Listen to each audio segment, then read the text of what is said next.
Hello नमस्कार दोस्तों।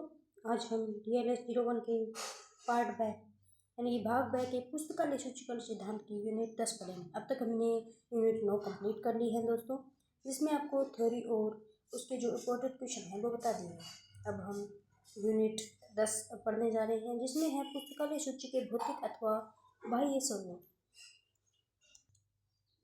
पुस्तकालय सूची के भौतिक अथवा बाह्य स्वरूप यानी कि फिजिकल और external form of library catalogue. देखिए दोस्तों, इसमें सर्वप्रथम हम इसका इंट्रोडक्शन देखते हैं, यानी कि इसमें क्या कुछ है, इस यूनिट में क्या हमें पढ़ना है, किस चीज़ के बारे में पढ़ना है, उसके बारे में देखते हैं दोस्तों।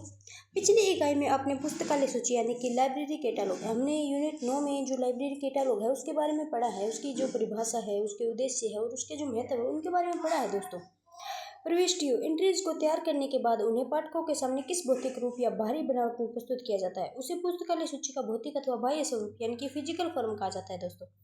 समय और तकनीक के बदलने के साथ पुस्तकालय सूची के बाह्य स्वरूप में भी भारी परिवर्तन आया है, यानी कि जो तकनीकी है और समय है उसके बदलने के साथ ही जो पुस्तकालय की सूची है यानी कि जो लाइब्रेरी कैटलॉग है उसके जो बाह्य स्वरूप है यानी कि जो बाहरी स्वरूप है उसका जो उसमें भी जो भारी परिवर्तन आया है दोस्तों, जिसका जो विस्तृत अध्ययन है वो हम इस इकाई 10 में करेंगे दोस्तों। अभी देखते हैं हम भौतिक स्वरूप का वर्गीकरण यानी कि क्लासिफिकेशन ऑफ फिजिकल फॉर्म्स। पुस्तकालय सूची के विभिन्न भौतिक स्वरूपों को मुख्य रूप से दो श्रेणियों में विभाजित किया गया है दोस्तों।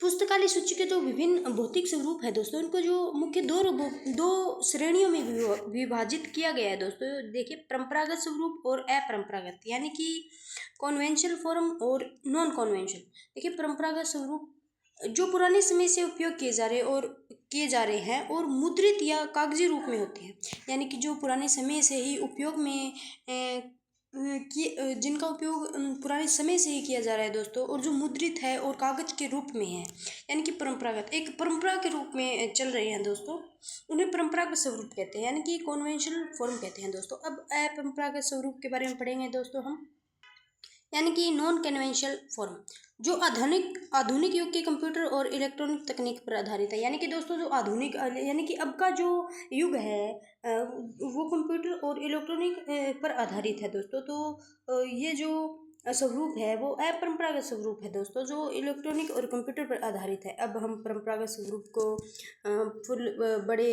एक विस्तार के रूप में देखते हैं दोस्तों, बड़ी रूप में पढ़ने की कोशिश करते हैं दोस्तों। परंपरागत स्वरूप यानी कि कॉन्वेंशनल फॉर्म, मुद्रित या पुस्तक स्वरूप सूची यानी कि प्रिंटेड और बुक फॉर्म कैटलॉग, यानी कि जो मुद्रित है और मुद्रित या फिर पुस्तक के स्वरूप में सूची देखते हैं दोस्तों।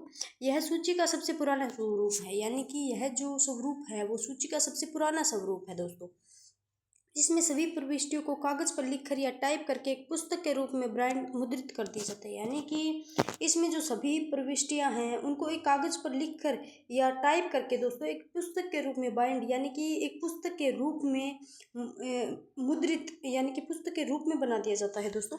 इसके जो गुण है वो देखते हैं दोस्तों हम।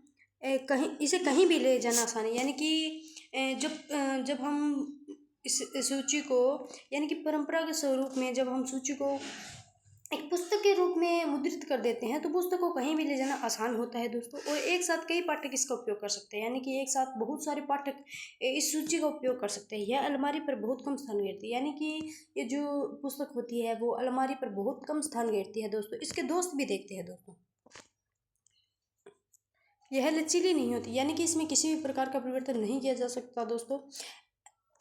यह स्थायी हो जाती है, यानी कि इसमें जब कोई चीज़ या फिर कोई कोड लिख दिया जाता है तो वो स्थायी हो जाता है दोस्तों, उसमें लचीलापन नहीं होता, यानी कि उसमें परिवर्तन नहीं किया जा सकता। इसमें नई खरीदी गई पुस्तकों की प्रविष्टियाँ बीच में जुड़ना संभव है, यानी कि जब हम कोई नई पुस्तक लेते हैं तो उन्हें बीच में जोड़ना असंभव है दोस्तों, इनमें बीच में जोड़कर इनको परिवर्तन नहीं किया जा सकता। इसके निरंतर संपादन और बार बार मुद्रण में अत्यधिक धन और श्रम खर्च होता है, यानी कि इसका जो निरंतर संपादन है और इसका जो बार बार मुद्रण यानी कि बार बार जो प्रिंटिंग है उसमें जो पैसे हैं या फिर श्रम यानी कि जो काम है उसमें बहुत ज़्यादा खर्च हो जाता है दोस्तों। अब देखते हैं पत्रक स्वरूप सूची यानी कि कार्ड फॉर्म कैटालॉग। यह विश्व भर के पुस्तकालय पुस्तकालयों में सबसे लोकप्रिय और मानक परंपरागत स्वरूप रहा है। यानी कि जो विश्व भर के जो पुस्तकालय हैं उसमें सबसे जो लोकप्रिय है और जो मानक परंपरागत स्वरूप है वो है देखिए दोस्तों, पत्रक स्वरूप सूची यानी कार्ड फॉर्म कैटालॉग। इसमें प्रत्येक पुस्तक की प्रविष्टियाँ एक निश्चित आकार के भारी कागज में कार्ड पत्रक बनाई जाती है। प्रत्येक पुस्तक की जो प्रविष्टियाँ हैं दोस्तों वो एक निश्चित आकार के एक निश्चित आकार का कागज मान लीजिए, बड़ा भारी, उसके कार्ड के रूप में बनाई जाती है दोस्तों। इसका जो मानक आकार है वो देखते हैं दोस्तों। प्रत्येक कैटालॉग कार्ड का अंतर्राष्ट्रीय मानक आकार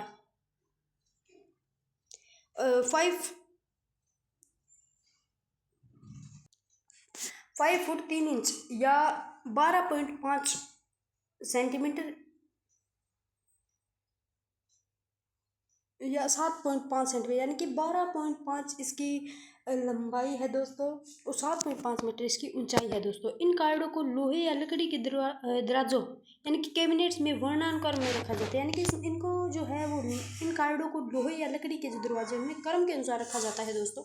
और बीच में एक रोड यानी कि सलाख के सहारे पिरोया जाता है दोस्तों। इनके बीच में एक छेद होता है, उसको एक रोड के सहारे पिरोया जाता है दोस्तों। इसके गुण देखते हैं दोस्तों हम।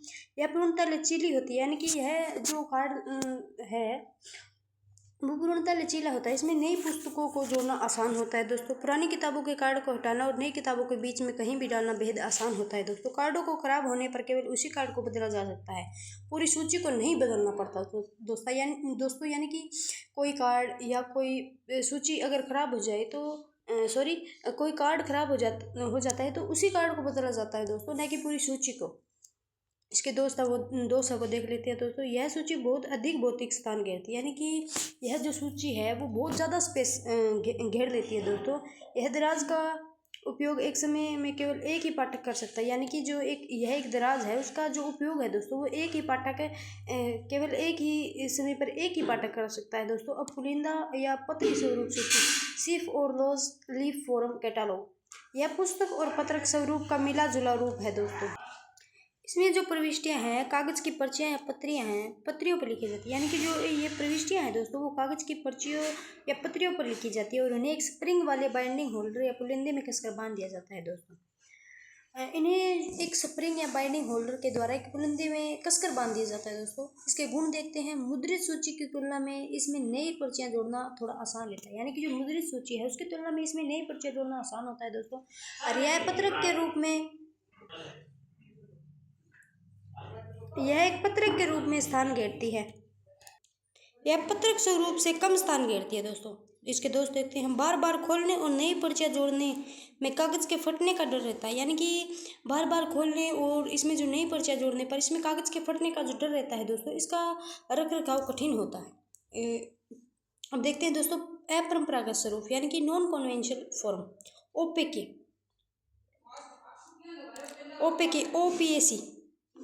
यानी कि ऑनलाइन पब्लिक एक्सेस कैटालॉग। यानी कि इसका विवरण देखते हैं दोस्तों। यह आधुनिक युग का सबसे उन्नत और लोकप्रिय कंप्यूटर आधारित बाह्य स्वरूप है। यानी कि जो आधुनिक युग है इसका सबसे उन्नत और लोकप्रिय कंप्यूटर आधारित बाह्य स्वरूप है ये OPAC। इसमें पुस्तकालय की संपूर्ण सूची को कंप्यूटर के डेटाबेस में सुरक्षित कर दिया जाता है। यानी कि जो इसमें जो पुस्तकालय की सूची है उसका जो संपूर्ण सूची है उसको कंप्यूटर के एक डेटाबेस में सुरक्षित कर दिया जाता है दोस्तों। इसके गुण देखते हैं। पाठक पुस्तकालय के भीतर लगे कंप्यूटर टर्मिनल से या इंटरनेट के माध्यम से घर बैठे पलक झपकते ही अपनी मनपसंद पुस्तक खोज सकता है। देखिए दोस्तों, इसमें जो पाठक है वो पुस्तकालय के भीतर लगे कंप्यूटर टर्मिनल से या इंटरनेट के माध्यम से घर बैठे ही पलक झपकते ही अपने मनपसंद पुस्तक खोज सकता है। एक ही समय में दुनिया भर से असीमित पाठक इसका उपयोग कर सकते हैं। देखिए दोस्तों, इसकी सबसे बड़ी बात देखिए, जो एक ही समय में असीमित पाठक इसका उपयोग कर सकते हैं दोस्तों। इसमें प्रविष्टियों को अपडेट करना, हटाना या जोड़ना पूर्णतः स्वचालित और त्वरित होता है, यानी कि जल्दी इसमें जो प्रविष्टियाँ हैं उनको अपडेट करना हो दोस्तों या फिर हटाना हो या जोड़ना हो, उनमें जो स्वचालित है और सबसे अधिक तेज़ी से होने वाला काम है दोस्तों। इसके संचालन इसके दोस्त देखिए दोस्तों, इसके संचालन के लिए निरंतर बिजली, कंप्यूटर हार्डवेयर, सॉफ्टवेयर और इंटरनेट की आवश्यकता होती है। यानी कि जो इसका संचालन है दोस्तों उसके लिए जो निरंतर बिजली की आवश्यकता होती है, कंप्यूटर हार्डवेयर की आवश्यकता होती है दोस्तों, सॉफ्टवेयर की आवश्यकता होती है और इंटरनेट की तो आवश्यकता होती ही है दोस्तों। देखते हैं माइक्रोफॉर्म सूची, माइक्रोफॉर्म कैटालॉग, यानी कि माइक्रोफिच या माइक्रोफिल्म। इसके विवरण देखते हैं दोस्तों। इसका विवरण, इसमें मुद्रित प्रविष्टियों के बड़े आकार को फोटोग्राफिक तकनीक के द्वारा बहुत छोटे रूप जैसे कि फिल्म की रील या माइक्रोफिश कार्ड में बदल दिया जाता है दोस्तों। इसके जो मुद्रित प्रविष्टियां हैं उनको बड़े आकार को देखिए दोस्तों फोटोग्राफिक तकनीकी के द्वारा बहुत छोटे रूप में बदल दिया जाता है। इसे पढ़ने के लिए माइक्रोफोन रीडर मशीन की जरूरत होती है। देखिए दोस्तों, इसे पढ़ने के लिए है वो माइक्रोफोन रीडर की आवश्यकता होती है, जो मशीन एक प्रकार की मशीन है दोस्तों। इसके गुण देखते हैं, यह बहुत ही कम स्थान घेरती है दोस्तों।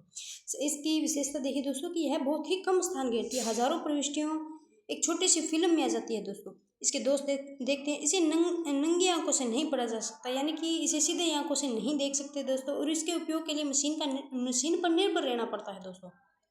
महत्वपूर्ण प्रश्न और उनके उत्तर, क्वेश्चन एंड आंसर। अति लघुरात्मक क्वेश्चन देखते हैं दोस्तों, शुरू करता हूँ। अब से पहले हमारी थ्योरी हो गई है दोस्तों, अब हम क्वेश्चन पढ़ेंगे इसके इम्पोर्टेंट। और देखिए दोस्तों, हमने सर्वप्रथम इसकी पीडीएफ बनाई है, फिर उसके बाद क्लास बनाई है, उसको रिकॉर्ड किया है, एडिट किया और फिर अपलोड किया है। इसमें हमारा भी टाइम लगा है, तो आप हमारे वीडियो को लाइक कर दीजिए, हमारे चैनल को सब्सक्राइब कर दीजिए, हमारा अपना सपोर्ट बनाए रखें दोस्तों। अगर आप इस DLS 01 में अपना सपोर्ट बनाए रखेंगे तो आपको DLS 02 और 03 की क्लास वो बिल्कुल फ्री मिल जाएंगी। अगर आप हमारे अलावा किसी अन्य चैनल पर देखेंगे तो वो क्लास आपको सब्सक्रिप्शन के बिना नहीं मिलेगी दोस्तों। आपको कुछ ना कुछ पैसे देकर ही सब्सक्रिप्शन लेना पड़ेगा, और यहाँ पर आपको फ्री मिल रही है, तो आप हमारे चैनल को सब्सक्राइब कर दीजिए और ऐसे ही हौसला बनाए रखिए दोस्तों, जिससे हम आगे आपकी क्लास बनाए आगे और भी आपको क्लास देते रहें। पुस्तकालय सूची के कैटलॉग कार्ड का अंतर्राष्ट्रीय मानक आकार क्या होता है? देखिए दोस्तों, जो पुस्तकालय सूची है, जो कैटलॉग कार्ड है यानी कि पत्रक है, उसका जो अंतर्राष्ट्रीय मानक आकार क्या होता है? देखिए दोस्तों, इसकी जो 12.5 मीटर लंबाई होती है और 7.5 मीटर चौड़ाई होती है। देखिए दोस्तों, इस प्रकार होता है इसका 12.5 मीटर, सॉरी 5 सेंटीमीटर दोस्तों, गलती होगी। और इस प्रकार जो ऊंचाई है वो होगी दोस्तों 7.5 मीटर, सॉरी सेंटीमीटर दोस्तों, बार बार मीटर निकल रहा है मुझसे, 7.5 सेंटीमीटर। अब देखते हैं, ये आप OPC वाला इम्पोर्टेंट कर लीजिए दोस्तों। अभी जो क्वेश्चन 2 पढ़ाने जा रहे हैं, OPSC का पूरा नाम, इसकी जो फुल फॉर्म है वो क्या है? उत्तर है ऑनलाइन पब्लिक एक्सेस कैटलॉग। पुस्तकालय सूची के किन्हीं 2 परंपरागत स्वरूपों के नाम लिखे थे? मुद्रित या पुस्तक स्वरूप दोस्तों, पत्रक स्वरूप। इसके जो 2 परंपरागत स्वरूप है वो है मुद्रित या पुस्तक स्वरूप, या एक हो रहा है पत्रक स्वरूप। अब हम देखते हैं लघुरात्मक क्वेश्चन। पत्रक स्वरूप सूची यानी कि कार्ड कैटलॉग के मुख्य गुणों की चर्चा कीजिए। यानी कि पत्रक स्वरूप सूची के जो मुख्य गुण हैं वो देखिए दोस्तों, हम देखते हैं। असीमित लचीलापन, इसमें नई पुस्तकों के आने पर उनके कार्ड बिना किसी क्रम को बिगाड़े बीच में कहीं भी डाले जा सकते हैं दोस्तों। ये आप पुस्तक स्वरूप है, ये इम्पोर्टेंट रख लीजिए दोस्तों। मितव्ययिता, पुस्तक के खो जाने या पुस्तक के खो जाने या निरस्त होने पर पूरी सूची को दोबारा बदलने की आवश्यकता नहीं होती, केवल उस एक कार्ड को हटा दिया जाता है। इसका स्थायित्व देखते हैं। मानक आकार के मोटे कार्ड लंबे समय तक सुरक्षित रहते हैं और फटने या खराब होने का डर नहीं रहता। यानी कि जो मानक आकार के जो मोटे कार्ड है वो लंबे समय तक सुरक्षित रहते हैं और उन्हें फटने या खराब होने का डर नहीं रहता है दोस्तों। मुद्रित या पुस्तक स्वरूप सूची, प्रिंटेड कैटलॉग के मुख्य दोष क्या है? इसके दोष देखिए दोस्तों। मुद्रित सूची का सबसे बड़ा दोष इसका लचीला न होना, यानी कि इसमें नए कार्डों को आसानी से नहीं जोड़ा जा सकता दोस्तों, ये लचीला नहीं है। जैसे कि पुस्तकालय में कोई नई पुस्तक आती है तो उसकी प्रविष्टि इस छपी हुई पुस्तक के बीच में नहीं जोड़ी जा सकती। इस कारण यह सूची बहुत जल्द अप्रचलित यानी कि आउटडेटेड हो जाती है। इसे अप टू डेट रखने के लिए सप्लीमेंट्री सूचियाँ छापनी पड़ती है, जिससे धन और श्रम दोनों का अपव्यय होता है दोस्तों। दीर्घोत्तरात्मक क्वेश्चन पढ़ते हैं। पुस्तकालय सूची के बाह्य या भौतिक स्वरूप में आप क्या समझते हैं? यानी कि जो पुस्तकालय सूची है उसके जो बाह्य या भौतिक स्वरूप है उससे हम क्या समझते हैं दोस्तों? इसके विभिन्न परंपरागत एवं अपरंपरागत स्वरूपों की आलोचनात्मक मूल्यांकन यानी कि गुण दोष सहित कीजिए। देखिए दोस्तों, इसके जो विभिन्न परंपरागत एवं अपरंपरागत स्वरूप है उनकी आलोचनात्मक मूल्यांकन करना है। देखिए, सर्वप्रथम हम प्रस्तावना लिखते हैं दोस्तों। इसमें जो हमने बाह्य स्वरूप दिया है ऊपर हमने थ्योरी में करवा दिया दोस्तों, उसको लिख लेना है। उसके जो प्रविष्टियाँ हैं पाठकों के समक्ष प्रस्तुत किया जाता है उसको लिख लेना है दोस्तों। अब हम इसकी वर्गीकरण की जो व्याख्या है, विस्तृत व्याख्या है, वो देखते हैं। परंपरागत स्वरूप, सर्वप्रथम हम परंपरागत स्वरूप की देखते हैं। इसके तहत मुद्रित स्वरूप, पत्रक स्वरूप और पुलिंदा स्वरूप की सविस्तार व्याख्या उनके गुण और दोस्तों को साथ लिखनी होगी। ये हमने आपको थ्योरी में करवा दिया, क्योंकि फिर थ्योरी दोबारा आपको आंसर में करवाना बहुत बड़ी वीडियो हो जाएगी, तो हम शॉर्ट वीडियो में ही आपको पूरी यूनिट कंप्लीट करा रहे हैं, साथ में उन थ्योरी में ही से आपके आंसर बन रहे हैं। तो देखिए दोस्तों, तो आप उसमें से लिख लेना, क्योंकि आप थ्योरी याद हो जाएगी तो आपको ऑटोमेटिक ही आंसर आ जाएंगे दोस्तों। जैसा कि धारा 3 में वर्णित है, यानी कि 3 नंबर पॉइंट में वर्णित है दोस्तों, अपरंपरागत स्वरूप। इसके अंतर्गत कंप्यूटर की क्रांति के बाद आए बदलावों जैसे कि माइक्रोफॉर्म फॉर्म सूची और मुख्य रूप से ओपेसी की विस्तृत विवेचना करनी होगी, जैसे कि धारा 4 में है, यानी कि 4 नंबर पॉइंट में है दोस्तों। इसके निष्कर्ष देखते हैं। निष्कर्ष में यह बताना होगा कि वर्तमान समय में पत्रक स्वरूप का स्थान तेजी से कंप्यूटर आधारित ओपीसी ले रहा है, क्योंकि आधुनिक पुस्तकालय की त्वरित आवश्यकताओं की पूर्ति करता है दोस्तों। देखिए दोस्तों, आज की हमारी यूनिट 10 कंप्लीट हो गई है, और अब आपकी सिर्फ 5 यूनिट रह गई है दोस्तों। 2 भी आपको कंप्लीट करवा दी जाएंगी, 5 की 5 यूनिट आपके एग्ज़ाम से पहले ही करवा दी जाएगी। देखिए दोस्तों, हमने आपके लिए पीडीएफ बनाई है। आपको इस पीडीएफ की जो प्रिंट है, जो ये पीडीएफ है, आपको हमारे टेलीग्राम चैनल पे मिल जाएगी, जो इसी नाम से है सर, इसी नाम से है दोस्तों। टेलीग्राम चैनल हमारे इसी नाम से है, लाइब्रेरी क्लासेस 2.0। इसे आप ज्वाइन कर लीजिए। अब तक की आपकी जो 9 यूनिट कंप्लीट हो गई है, उसकी पीडीएफ वहाँ पे डाल दी गई है, और अब आपकी 10वीं यूनिट है, इसकी पीडीएफ डाल दी जाएंगी, और आगे जो भी यूनिट आपको करवाई जाएंगी उसकी भी पीडीएफ आपको वहाँ पे मिल जाएगी दोस्तों। आप हमारे टेलीग्राम चैनल से जुड़ जाइए, आपको वहाँ पे सूचनाएं भी मिल जाएंगी दोस्तों, पीडीएफ भी मिल जाएंगी, और आप हमारे इस यूट्यूब चैनल को सब्सक्राइब कर लीजिए दोस्तों। अभी हमारे 39 ही सब्सक्राइबर है दोस्तों, आप इसे 100 तो करवा ही दीजिए, क्योंकि जब आप हमारे 100 सब्सक्राइबर हो जाएंगे तो आपको एक और बड़ा गिफ्ट देखने को मिलेगा दोस्तों। अभी आपको पीडीएफ मिल रही है, इसके साथ कुछ और भी मिलेगा, और आप सब्सक्राइब कर लीजिए, लाइक कर दीजिए, और अपने दोस्तों से शेयर कर दीजिए। Thank you. बने रहिए इसी प्रकार, आगे आपकी यूनिट और करवा दी जाए।